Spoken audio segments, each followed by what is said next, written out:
प्रत्याहार और धारणा। प्राणायाम के बाद प्रत्याहार की साधना करनी पड़ती है।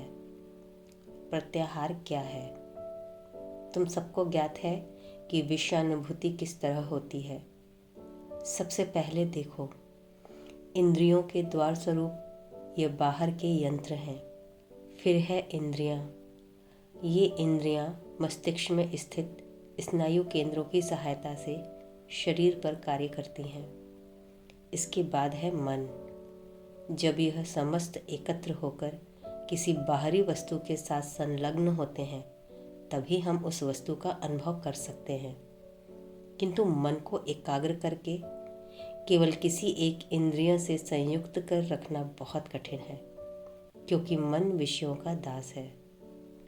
हम संसार में सर्वत्र देखते हैं कि सभी यह शिक्षा दे रहे हैं, अच्छे बनो, अच्छे बनो, अच्छे बनो।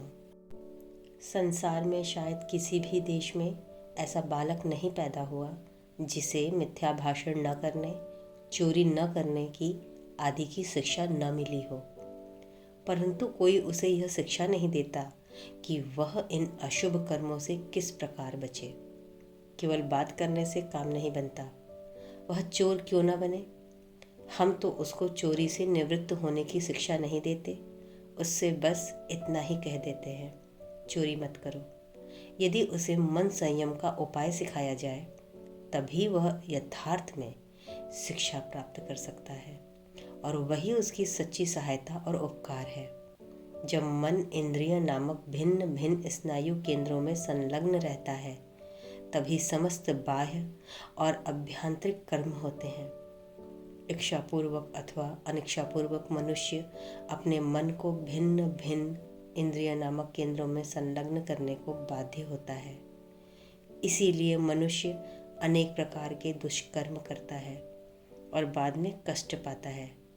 मन यदि अपने वश में रहता है तो मनुष्य कभी अनुचित कर्म न करता। मन को संयत करने का फल क्या है? यही कि मन संयत हो जाने पर वह फिर विषयों का अनुभव करने वाली भिन्न भिन्न इंद्रियों के साथ अपने को संयुक्त न करेगा, और ऐसा होने पर सब प्रकार की भावनाएं और इच्छाएं हमारे वश में आ जाएंगी। यहाँ तक तो बहुत स्पष्ट है। अब प्रश्न यह है, क्या यह संभव है?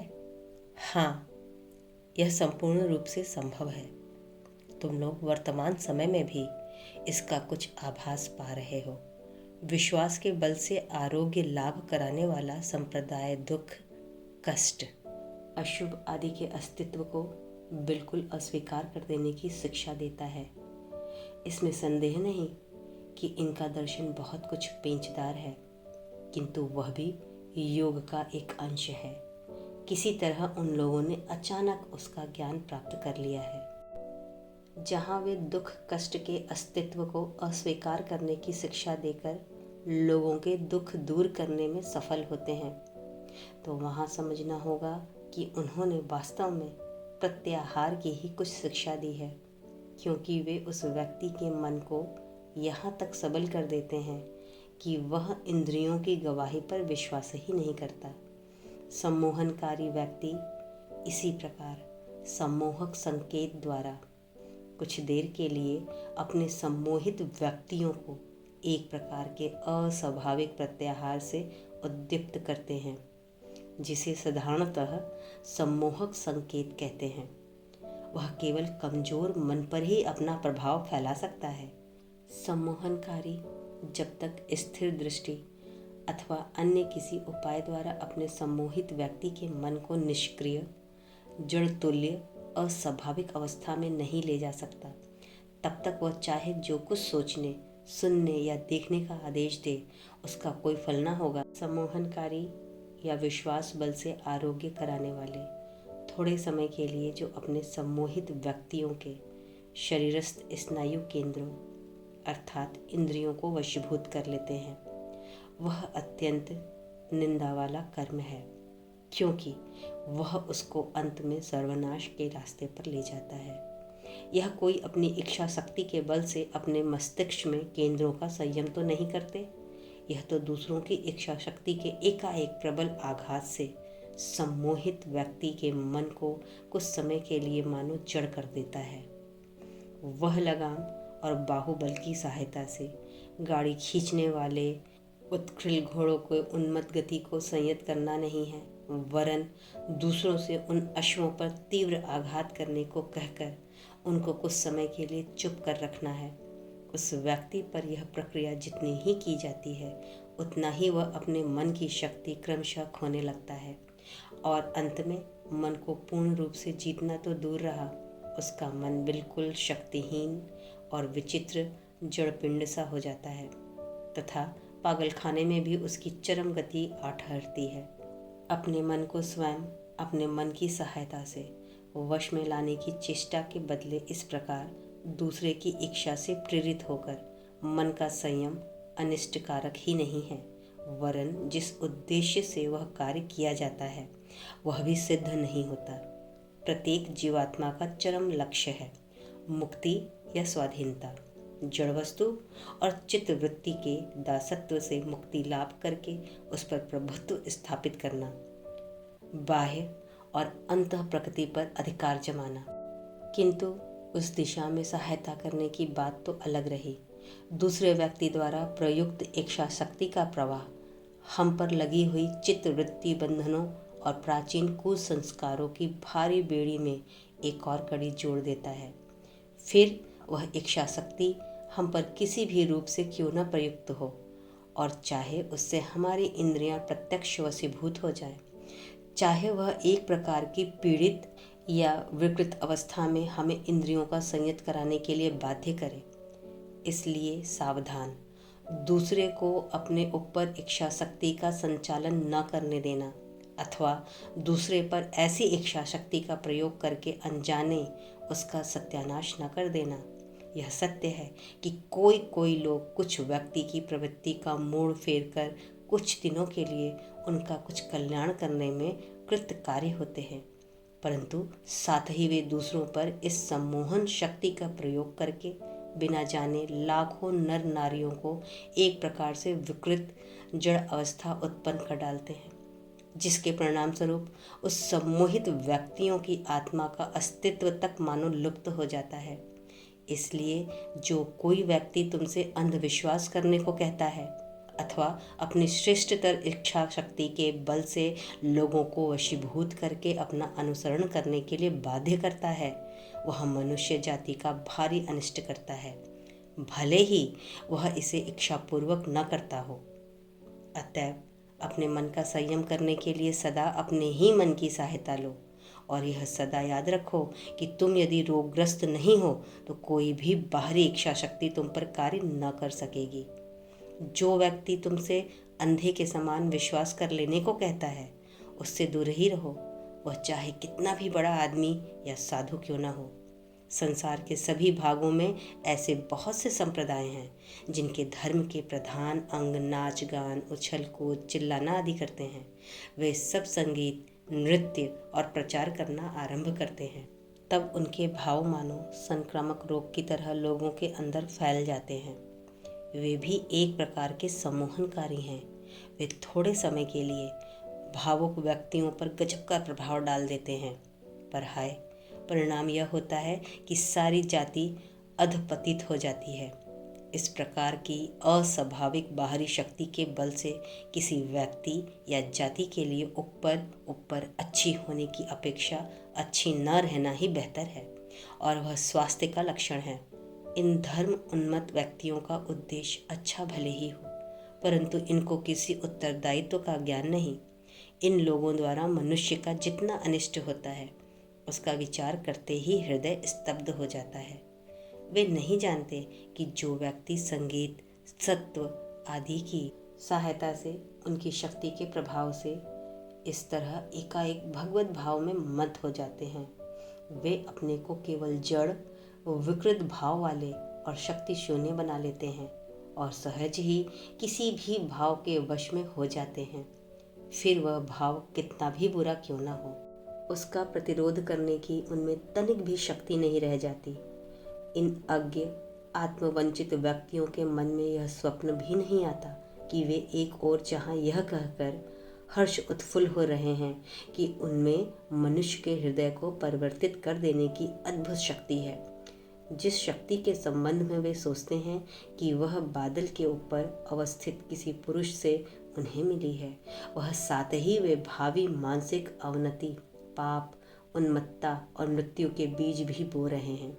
अतएव जिससे तुम्हारी स्वाधीनता नष्ट होती हो, ऐसे सब प्रकार के प्रभावों से सतर्क रहो। ऐसे प्रभावों को भयानक विपत्ति से भरा जानकर प्राणपण से उनसे दूर रहने की चेष्टा करो। जो इच्छा मात्र से अपने मन को केंद्रों में संलग्न करने अथवा उनसे हटा लेने में सफल हो गया है, उसी का प्रत्याहार सिद्ध हुआ है। प्रत्याहार का अर्थ है एक ओर आहरण करना अर्थात खींचना, मन की बहिर्गति को रोककर इंद्रियों की अधीनता से मन को मुक्त करके उसे भीतर की ओर खींचना।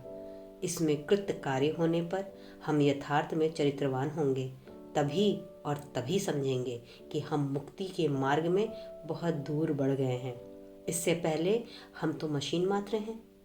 मन को संयत करना कितना कठिन है, इसकी एक सुसंगत उपमा उन्मत्त वानर से दी गई है। कहीं एक वानर था। वह स्वभावतः चंचल था, जैसा कि वानर होते हैं, लेकिन उतने से संतुष्ट न हो। एक आदमी ने उसे काफ़ी शराब पिला दी। इससे वह और भी चंचल हो गया। इसके बाद उसे एक बिच्छू ने डंक मार दिया। तुम जानते हो, किसी को बिच्छू डंक मार दे तो वह दिन भर इधर उधर कितना तड़पता रहता है। सो उस प्रमत्त अवस्था में ऊपर बिच्छू का डंक, इससे वह बंदर बहुत अस्थिर हो गया। तत्पश्चात मानो उसके दुख की मात्रा को पूरी करने के लिए एक दानव उस पर सवार हो गया। यह सब मिलाकर सोचो, वानर कितना चंचल हो गया होगा। यह भाषा द्वारा व्यक्त करना असंभव है। बस मनुष्य का मन उस वानर के सदृश है। मन तो स्वभावतः ही सतत चंचल है, फिर उस पर वासना रूप मदिरा से मत है। इससे उसकी अस्थिरता बढ़ गई है। जब वासना आकर मन पर अधिकार कर लेती है, तब सुखी लोगों को देखने पर ईर्ष्या रूप बिच्छू उसे डंक मारता रहता है। उसके भी ऊपर जब अहंकार रूप दानव उसके भीतर प्रवेश करता है, तब तो वह अपने आगे किसी को नहीं गिनता। ऐसी तो हमारे मन की अवस्था है। सोचो तो। अतएव मन के संयम का पहला सोपान यह है कि कुछ समय के लिए चुप्पी साध कर बैठे रहो और मन को अपने अनुसार चलने दो। मन सतत चंचल है। वह बंदर की तरह सदा कूद फांद कर रहा है। यह मन मरकट जितनी इच्छा हो उछल कूद मचाए, कोई हानि नहीं।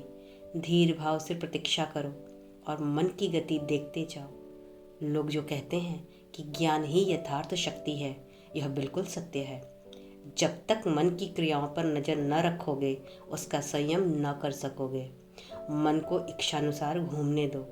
संभव है बहुत बुरी बुरी भावनाएं तुम्हारे मन में आए। तुम्हारे मन में इतनी असत भावनाएं आ सकती हैं कि तुम सोचकर आश्चर्यचकित हो जाओगे। परंतु देखोगे, मन के यह सब खेल दिन पर दिन कम होते जा रहे हैं। दिन पर दिन मन कुछ कुछ स्थिर होता जा रहा है। पहले कुछ महीने देखोगे, तुम्हारे मन में हजारों विचार आएंगे। क्रमशः वह संख्या घटकर सैकड़ों तक रह जाएंगी। फिर कुछ और महीने बाद वह और भी घट जाएंगी और अंत में मन पूर्ण रूप से अपने वश में आ जाएगा। पर हाँ, हमें प्रतिदिन धैर्य के साथ अभ्यास करना होगा। जब तक इंजन के भीतर भाप रहेगी, तब तक वह चलता ही रहेगा। जब तक विषय हमारे सामने हैं, तब तक हम उन्हें देखेंगे ही। अतएव मनुष्य को यह प्रमाणित करने के लिए कि वह इंजन की तरह एक मशीन मात्र नहीं है, यह दिखाना आवश्यक है कि वह किसी के अधीन नहीं है। इस प्रकार मन का संयम करना और उसे विभिन्न इंद्रियों के साथ संयुक्त न होने देना ही प्रत्याहार है। इसके अभ्यास का क्या उपाय है? यह 1-2 दिन का काम नहीं है। बहुत दिनों तक लगातार इसका अभ्यास करना होगा। धीर भाव से लगातार बहुत वर्षों तक अभ्यास करने पर तब कहीं इस विषय में सफलता मिल पाती है। कुछ काल तक प्रत्याहार की साधना करने के बाद उसके बाद की साधना अर्थात धारणा का अभ्यास करने का प्रयत्न करना होगा। धारणा का अर्थ है मन को देह के भीतर या उसके बाहर किसी स्थान विशेष में धारण या स्थापन करना।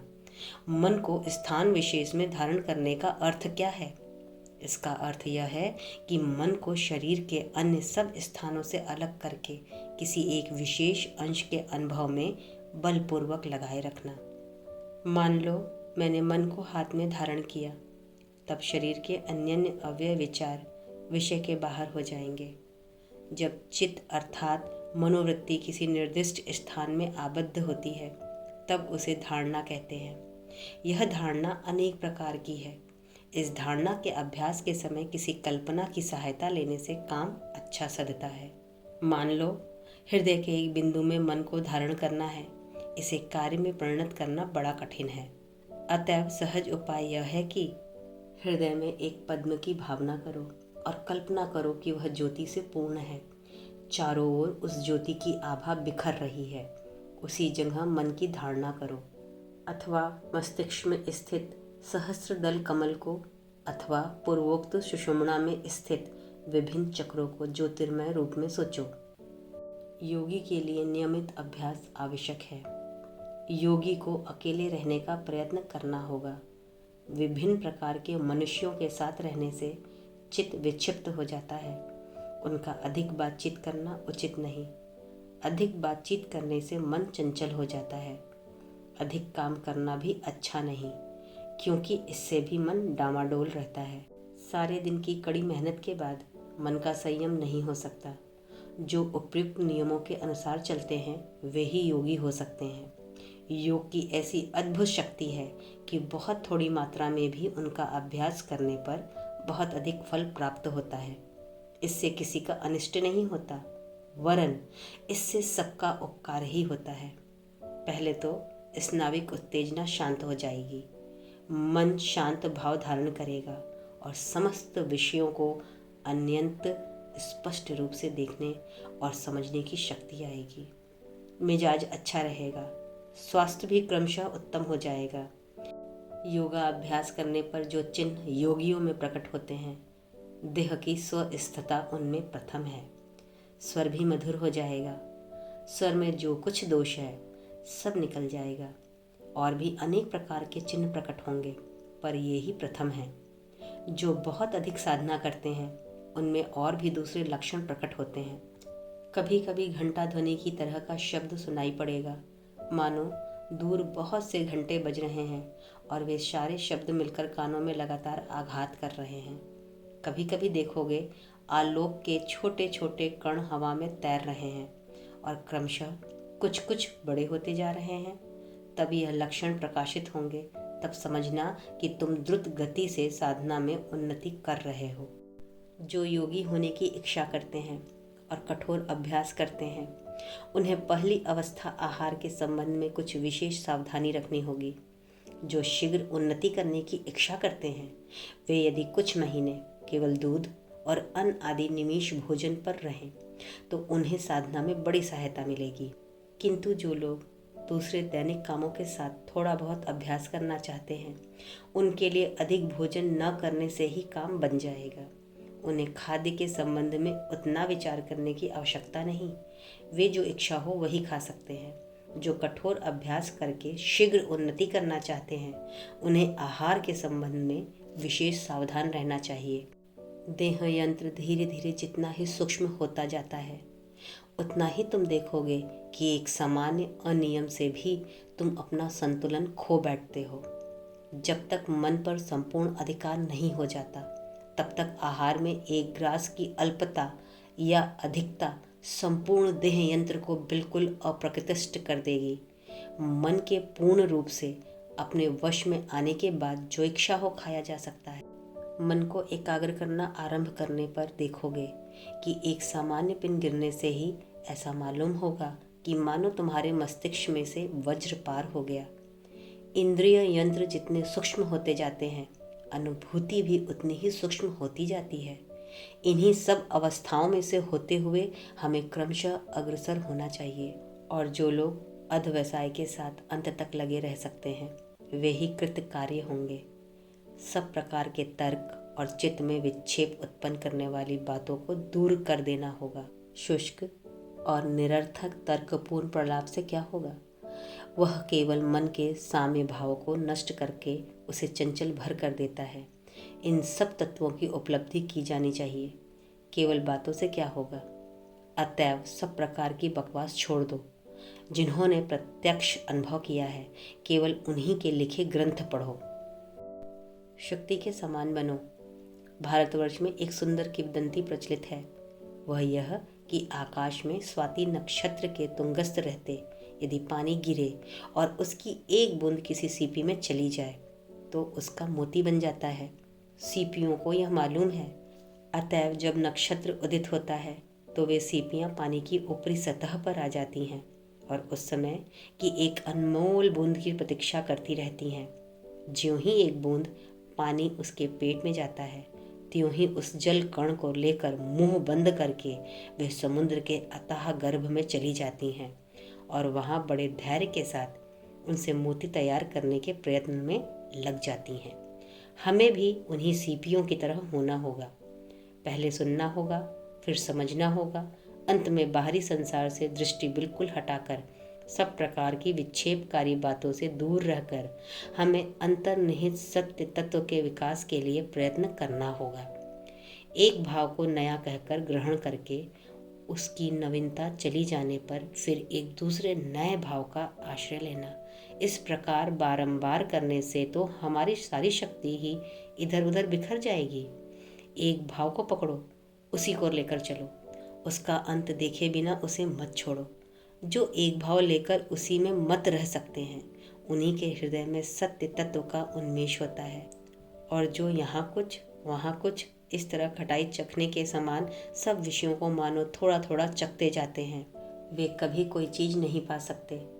कुछ देर के लिए नसों की उत्तेजना से उन्हें एक प्रकार का आनंद भले ही मिल जाता हो, किंतु इससे और कुछ फल नहीं होता। वे चिरकाल प्रकृति के दास बने रहेंगे, कभी अतीन्द्रिय राज्य में विचरण न कर सकेंगे। जो सचमुच योगी होने की इच्छा करते हैं, उन्हें इस प्रकार के थोड़ा थोड़ा हर विषय को पकड़ने का भाव सदैव के लिए छोड़ देना होगा।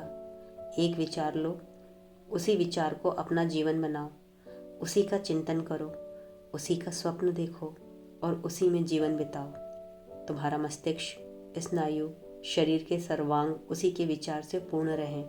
दूसरे सारे विचार छोड़ दो। यही सिद्ध होने का उपाय है और इसी उपाय से बड़े बड़े धर्मवीरों की उत्पत्ति हुई है। शेष सब तो बातें करने वाले मशीन मात्र हैं। यदि हम सचमुच स्वयं कृतार्थ होना और दूसरों का उद्धार करना चाहें तो हमें गहराई तक जाना होगा। इसे कार्य में परिणत करने का पहला सोपान यह है कि मन किसी तरह चंचल न किया जाए। जिनके साथ बातचीत करने पर मन चंचल हो जाता हो, उनका साथ छोड़ दो। तुम सबको मालूम है कि तुम में से प्रत्येक का किसी स्थान विशेष, व्यक्ति विशेष और खाद्य विशेष के प्रति एक विरक्ति का भाव रहता है। उन सब का परित्याग कर देना और जो सर्वोच्च अवस्था की प्राप्ति के अभिलाषी हैं, उन्हें तो सत असत सब प्रकार के संग को त्याग कर देना होगा।